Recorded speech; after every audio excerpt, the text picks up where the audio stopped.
ऐसा लगता है कि हम तीनों बहनों में से धैर्य का फल केवल तूने ही खाया है और वह भी न जाने कितना सारा, वैसे भी सबसे छोटी है। उस पर से चुलबुली थी बचपन में, माँ की लाडली भी तू ही थी। माँ, जब माँ तुझे चूमती होगी तो उनके धैर्य का रस तेरे गालों पर चिपक जाता होगा, सीमा दीदी बोली। हालांकि उन्होंने कहा हंसते हुए था, पर साफ लग रहा था कि वह व्यंग कर रही है। सही कह रही हैं आप सीमा दीदी, बचपन की हमारी छोटी अब एकदम गंभीर और सयानी हो गई है, बहनों से बातें भी छिपाने लगी है, क्योंकि धैर्य की वह पोटली जो माँ ने इसे ही सौंप दी थी शायद अपने में चिपकाए सदा चलती है। मीना ने उसकी हाँ में हाँ मिलाते हुए कहा, आप दोनों ऐसा क्यों कह रही हैं? सोनम आश्चर्य से दोनों बहनों को देख रही थी। क्यों गलत कहा है? सीमा दीदी ने।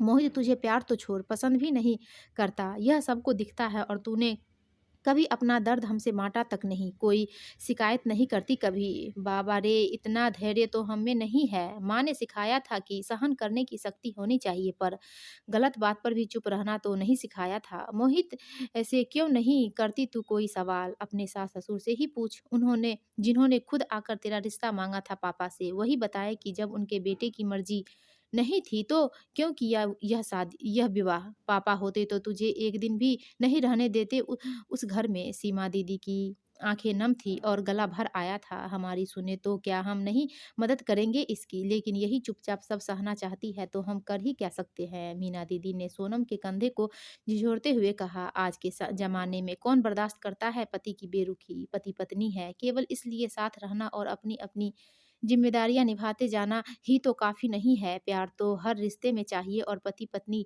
ये चाहत ही न मिले तो क्यों रहना साथ? छोड़ दे उसे, आप दोनों क्यों नहीं समझ रही हैं? मोहित बेशक मुझे पसंद ना करे, लेकिन मुझे तो उनसे प्यार हो गया है, नहीं छोड़ सकती उन्हें, जैसे भी होगा जिंदगी काट लूंगी। देख लेना आप दोनों, एक दिन उन्हें अपना बना कर ही रहूंगी, सोनम ने दृढ़ता से कहा। करती रहे कोशिश, तेरा धैर्य तुझे मुबारक, लेकिन कभी जरूरत हो हमारी तो हिचकिचाना मत। तेरे दोनों जीजा मोहित को सबक सिखा देंगे, हम सब तेरे साथ हैं। कितने दिनों बाद आज तीनों बहनों ने लंच का प्रोग्राम बनाया था। चाइनीज खाने की शौकीन बहनें अपने पसंदीदा रेस्टोरेंट में मिली थी। खाते हुए सोनम के जीवन का दोनों बहनें आकलन भी करती रही। स्वाद बेमज़ा हो गया था उसका, लेकिन सदा की तरह चुपचाप सुनती रही थी। विरोध करना उसे कभी आया ही नहीं, बल्कि चीज़ों को सुलझाने के तरीकों पर हमेशा विचार करती है। सबक सिखा देंगे। सोनम को तकलीफ होती है ऐसी बातों को सुनकर। किसी को सबक सिखाना या अपमान करना उसे बदला लेने का आसान तरीका लगता है, लेकिन उसे मोहित से बदला नहीं लेना है। हाँ, बदलना ज़रूर है, नहीं उसकी आदतों को नहीं, केवल सोनम के प्रति उसके नज़रिए को। शादी हुए 1 साल हो गए हैं। साथ रहते-रहते संवादों का जो सिलसिला होता है, वह नापसंदगी को पसंद में बदल ही देता है, ख़ासकर अगर सामने वाला ना कभी विरोध जताए, ना शिकायत करे। मोहित पहले की तरह रूखा व्यवहार अब नहीं करता है उसके साथ। सहजता बनाए रखने का भी प्रयत्न करता है, जिसे जितना समय चाहिए वह देगी, और कोई जल्दी नहीं है सोनम को। यही तो उसका धैर्य का काम आता है। फिर सास-ससुर भी तो उसके साथ हैं, चाहे गिलानी की वजह से या वास्तविक में वे उसे बेटी मानते हैं। सोनम जानती है और समझती भी है कि मोहित कितना लड़ रहा होगा अपने आप से। एक तरफ प्यार को खो देने का दर्द, दूसरी तरफ सोनम को प्यार न दे पाने का अपराध बोध। हालाँकि उसने कभी भी बुरा सलूक नहीं किया था सोनम के साथ, ना ही गलत बोला, खुशी-खुशी सारी दायित्व निभाता है। उसको किसी तरह से तकलीफ न पहुँचे, इस बात का ध्यान रखता है, लेकिन प्यार का एहसास नहीं रखता। दोष नहीं देना चाहती वह मोहित को, वह किसी और से प्यार करता है, और प्यार किसी से ज़बरदस्ती नहीं किया जाता। सोनम को विश्वास है कि एक दिन मोहित को उससे प्यार हो ही जाएगा, इसलिए बिना उलाहना दिए पत्नी और बहू के कर्तव्य निभाती है। मोहित भी सब समझता है, सही तो नहीं कर रहा वह सोनम के साथ। उसका बहुत ख्याल रखती है, उसकी खुशी की खातिर कुछ भी कर सकती है। ऐसा जीवन साथी पाकर उसे अपने भाग्य को सराहना चाहिए और झूठ नहीं कहेगा सबके सामने।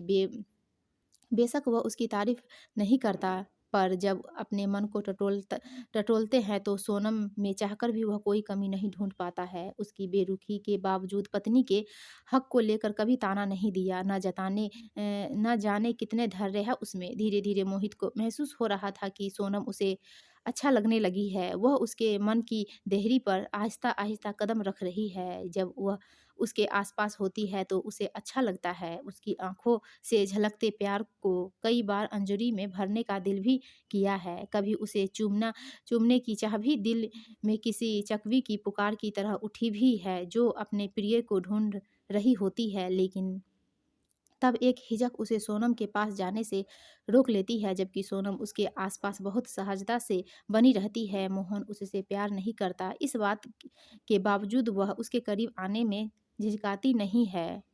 कभी उसकी शर्ट का टूटा बटन जब वह लगाती है तो उसकी सांसों मोहित को बेसुध करने लगती है। वह चाहने लगा है उसे बाहों में भरना, पर रुक जाता है। बिना प्यार के उसे चूमना उसे धोखा देना नहीं होगा क्या? शारीरिक आकर्षण के नाम पर वह उसे छल नहीं सकता, या उसे सोनम से प्यार होने लगा है या हो ही गया है। पिछले पीछे कितना बीमार हुआ था, दिन रात देखभाल करती रही और एक बार भी माथे पर बल नहीं पड़े। थकती तो वह भी होगी, जताती क्यों नहीं? तुम मेरी आदतें बिगाड़ रही हो, मेरे सारे काम करती हो, मेरी शक्ति बन रही हो। तुम क्यों करती हो मुझसे इतना प्यार, जबकि मैं दुविधा में रहा हमेशा। एक दिन बांध टूट ही गया था मोहित का। प्यार पर किसी का बस नहीं होता, लेकिन विकल्प दो ही होते हैं हमेशा जिंदगी में, हाँ या ना। बीच का कोई रास्ता चुनने का मतलब है कि केवल दुविधा में ही फंसे रहना। या तो तुम हिम्मत दिखाओ और अपने माता पिता को मना कर देते कि तुम्हें यह विवाह नहीं करना है, और बता देते कि किसी और से प्यार करते हो। यह विकल्प तुमने नहीं चुना, तो दूसरा विकल्प था कि मुझसे विवाह हो गया था और तो तुम मुझे अपना लेते।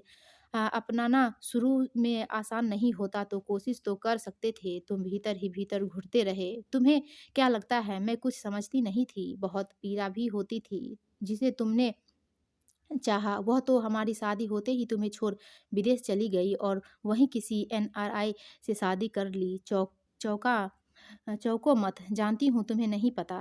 मैंने जब उससे कांटेक्ट करने की कोशिश की ताकि तुम्हें उससे मिलवा सकूँ, तभी पता चला। सच में नहीं जानता था कि उसने वहाँ विवाह कर लिया है। जब भी बात हुई यही कहा उसने कि अब वह भारत लौटना चाहती है।